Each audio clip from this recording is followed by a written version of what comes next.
Call the meeting to order. Pledge of allegiance. Pledge allegiance to the flag of the United States of America and to the republic for which it stands, one nation, under God, indivisible, with liberty and justice for all. Acceptance of minutes. Regular meeting of June 4th.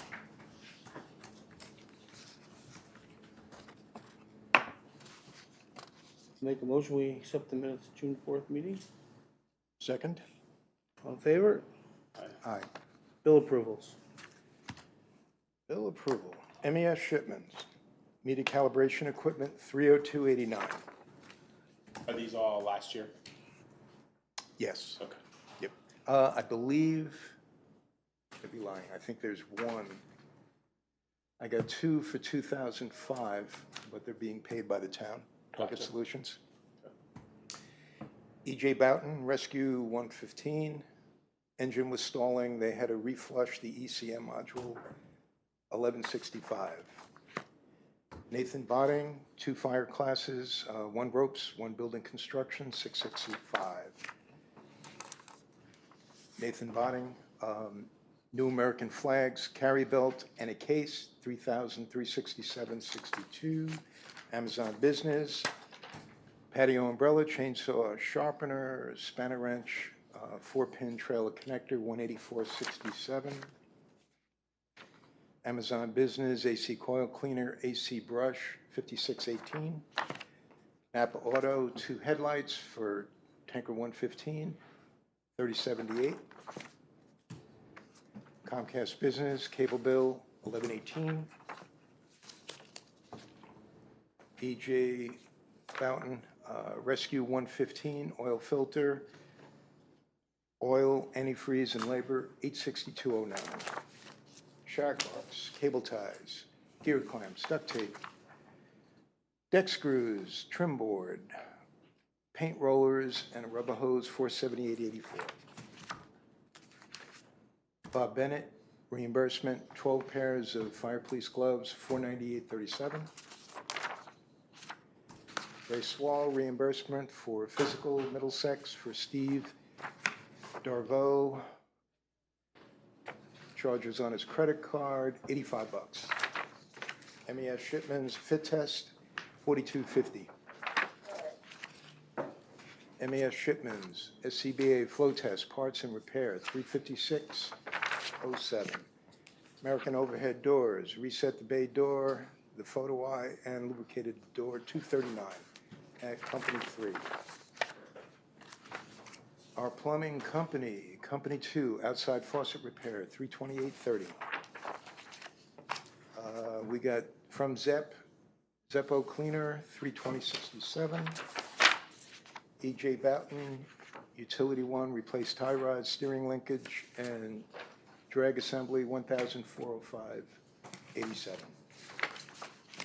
EJ Boughton, Utility 1, fuel filter, air filter, antifreeze, oil, grease, and NFPA inspection, $957.93.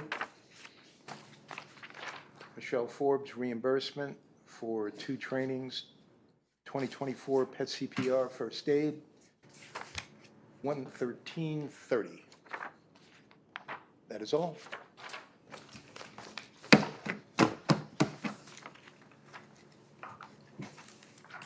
Make a motion for approval. Second. All in favor?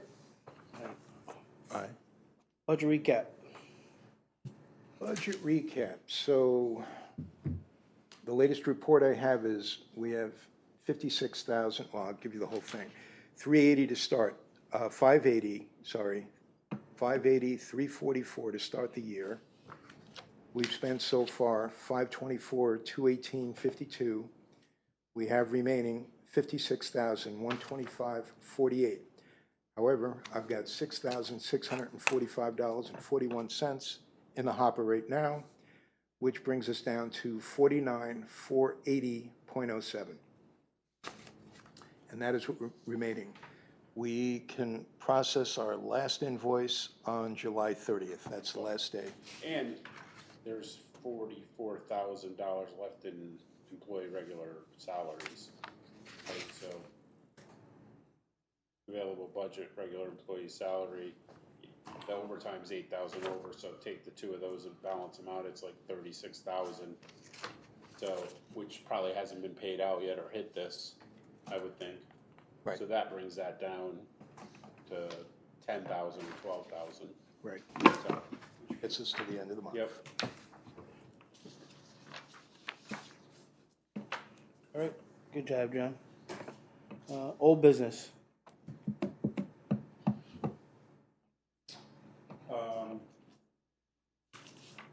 I followed up today on the radios for the firehouses. The radios are not in yet. However, some radios that I ordered probably a month ahead for the EOC have come in. So I think we're getting close to have them in. So that's a good thing for the grant to close that, hopefully get that stuff installed and close out for that Fire Act grant. Tim, I have two invoices for Vector Solutions, and we were going back and forth with them on head count. We finalized it really today, so we're going to go ahead and start processing these. I'll probably drop them off tomorrow. Okay. They're going to be paid for by the town That's good. for next year's fiscal year out of the IT budget, same as last year. So their totals were $7,496.94 and $2,572.90. Great. Good. And I did renew the active 911, so that's all set for next year. Any other old business? Selectmen's report. So I can just give you what I gave the Board of Finance last night. There's the bridge where we have 2 more closures ahead of us. They just canceled the one for next week, just so you know, if you hadn't heard. And there's supposed to be one in September. They say that they want to reschedule the one in July, but we're not sure exactly when yet. Rotary work is obviously continuing over in Haddam, and we're working on that. Modus Master Plan is underway, and you guys will be hearing more about that, but there was a big article in the newspaper, I think it was last week's paper, about it, and we'll be reaching out to stakeholders to get your opinions as to what you can see in Modus, and you guys being a fixture in Modus, especially with the new firehouse that we'll be talking about shortly. We'll want to have input from you guys, so we appreciate that.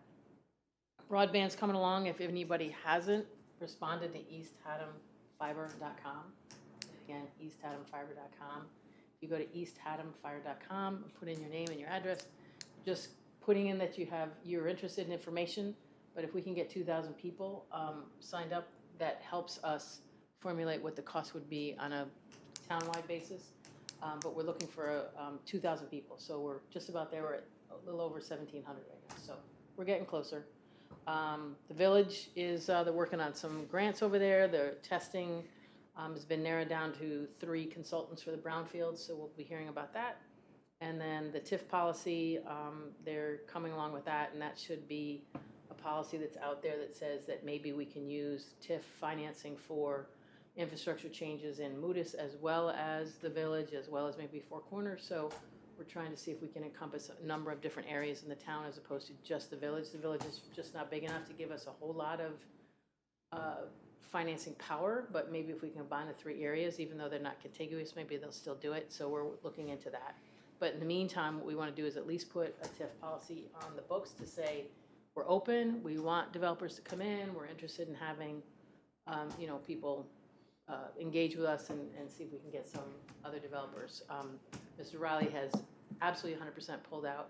He's not interested in pursuing anything with the town and the redevelopment agency at this point. He might look at some of the properties that are in the village for sale and whether or not he wants to take a building similar to the way Mr. Jacobs did with the Society Hall. And speaking of Society Hall, he was going to put a tavern on the first floor, but the water's table is terrible, and he just doesn't have the money to drill a new well. So for right now, it's going to be dwellings, which is kind of sad because the tavern would have been fun. And that's all I got. Thank you. You're welcome. And Tim, we did ask Irene if we could participate in the next long-range planning committee meeting so we could talk about apparatus for long-term and funding? Yeah, and that's gonna happen the end of the month. We put out 3 dates to the group of people that are involved in that, and so as soon as we have a date, I will share it with John, and happy to have you guys come.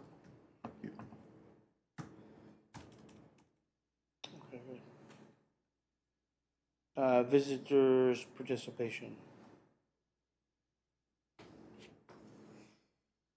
Monthly department division reports, medical division.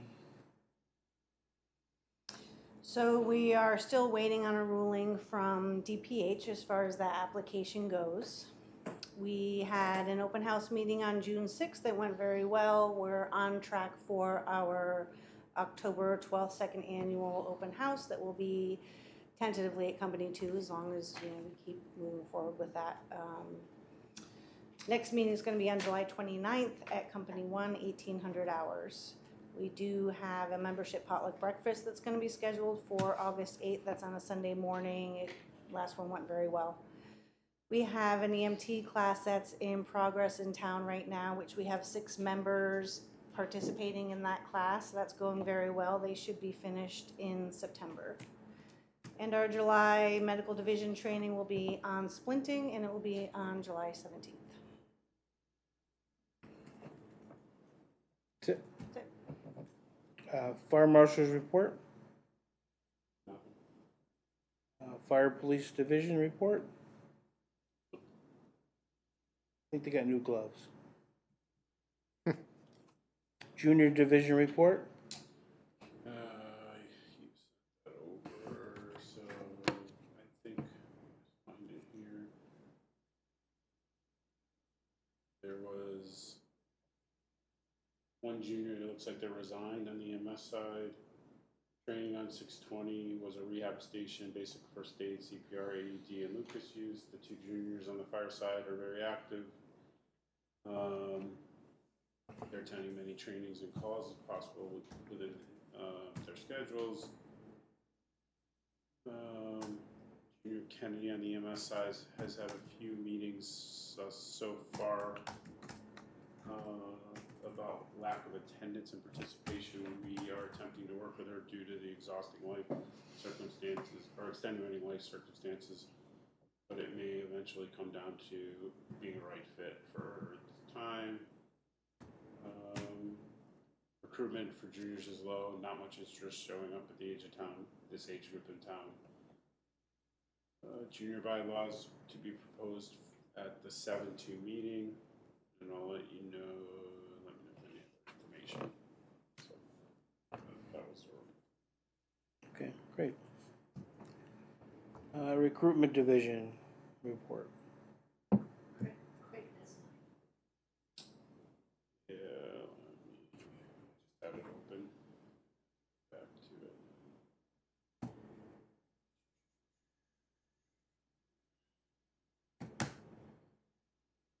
So it looks like the committee's in the process of working with 2 new potential members.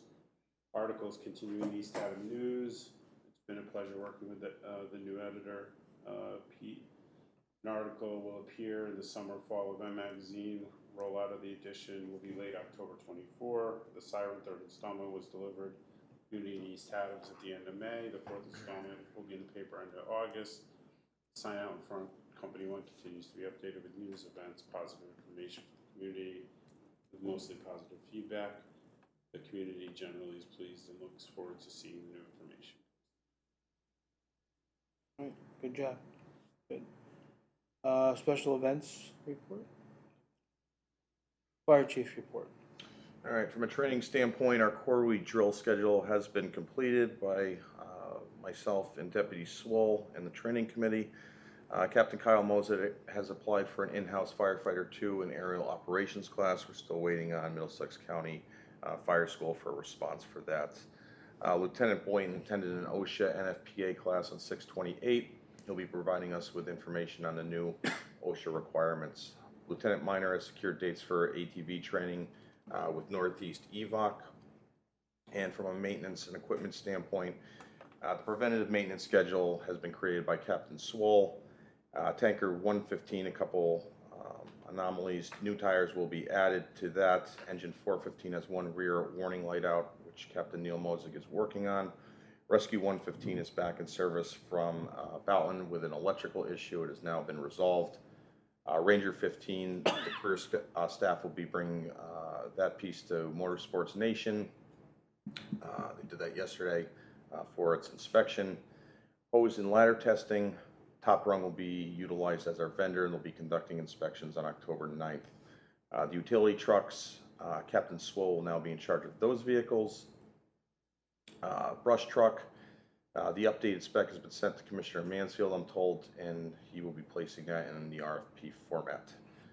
Uniforms, any new uniforms or alterations will be completed in the new budget year, starting with officers, and new patches need to be ordered, which Larry Botting will be our vendor as he has been used in the past. The water spigot at Company 2 has been fixed. Flags, Lieutenant Botting ordered 2 state flags and 2 U.S. flags for Company 1 and Company 2. The water source, Grove Street, I'm told, is in progress, and Newberry Road needs to be scheduled to be fixed. From me, thank you to the career staff and Lieutenant Botting for fixing Shagbark's flagpole. Shagbark donated a picnic table for Company 1, so thank you to Shagbark for that. And congratulations to the following personnel: Steve Friedman for passing the traffic incident management class, as well as Noah Cagle for passing firefighter 1, so good job there. And a few reminders: Saturday, August 17th at 3 p.m. is Colchester's 50th anniversary of their Company 2 station at Schuster Park. Food trucks, t-shirts, challenge coins will be for sale. And then Saturday, August 24th, 2:30 p.m., Old Saybrook's 100th anniversary parade with a rain date of Sunday, August 25th. That's all I have. Chief, are you guys marching at Old Home Day? Yep, that's on the list as well. I don't know how well the turnout's going to be with vacations and things. It wasn't, a huge sign-up list, so we'll definitely see how that plays out. But yeah. I'll see you over there. Thanks, Chief. Building and equipment, building report. All right, so I just wanted to bring the commissioners up and the building committee met. We went back with the architect and came up with a concept for the building and the layout. Currently, the existing square footage of the building is around 7,800 square feet. The proposed change is now 14,148 square feet. There were a couple different site plans that were presented, and the way it laid out, this one that was ultimately kind of chosen to move forward gave the most parking for the site. It is hard to read some of the stuff on here when you go to the second page, but kind of on the first page you can see how the property would lay out. Basically the 5 bays across the front, an entrance into the middle area from both the front and the back, and then the offices and all of the offices and spaces, locker rooms, all of that fit into the space behind there. If you flip to, actually, the best thing to do is go to the third page, because it gives the breakout of the office space. Meeting room space, storage, kitchen, pass-throughs to both the meeting room and the day room from the kitchen, with pantry and storage off of that. There was a discussion about actually taking that, depending on how we needed the storage room laid out and what it would most likely service this room only, but we could flip the door if we thought it was more off the hallway, something we could discuss in here. The day room up in the top, bunk space for 4 people, locker rooms and showers, men's and women's. If you come down, deputy chief, a chief's office, and then an open office area for the remainder of the officers, mechanical and electrical line up off to the center there, and then basically some bathrooms across the front with a janitor's closet. The thought process being they didn't flip the doors like we asked, so they need to go back and do that. But if you look at coming in off of the front, out of this space here, this would be your main entrance in, right? If you lock these doors here and lock the kitchen door, we could self-contain any public groups that were gonna use the space in that area, right? So they can't get anywhere in the firehouse if the rooms were gonna be used. So that kind of gave, you know, we felt it was important to have that control, to be able to limit that space for people not to be able to get in anywhere else. And then if you just look at the next page, it really lays out more of the asks around the building in the bay area. So you can see when you come in off of that dual vestibule lobby from the front or the back, place where your gear is, toilets within that space, a decon space, a sprinkler room because we have to sprinkler the building, their washroom up front, which would be glass and you could see out of the space, and then some storage, you know, hose maintenance, the workbench areas, more storage, EMS storage. So we've, and then there's some conceptual kind of drawings of just pictures of what it would look like in the front on the next couple pages and how it would lay out. So, you know, it's conceptual, obviously, and the thought would be potentially stick-built building for the office space, prefab building for the Bay Area might make it go up quicker as we start to do it. And some of the prefabs today, honestly, are built. That garage out there is a prefab. So, you know, when you look at it, some of them are very nice. So the next steps will be, we need to start to pull together a public hearing presentation, start to get out.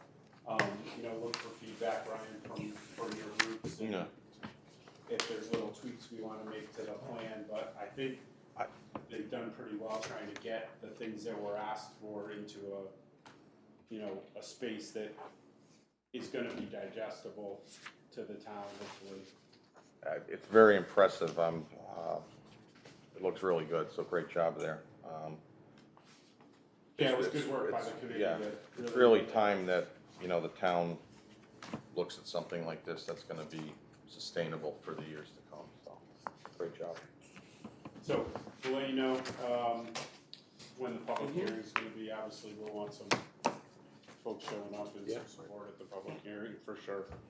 Great. So, It was great, thanks, Greg. That's good, that's good.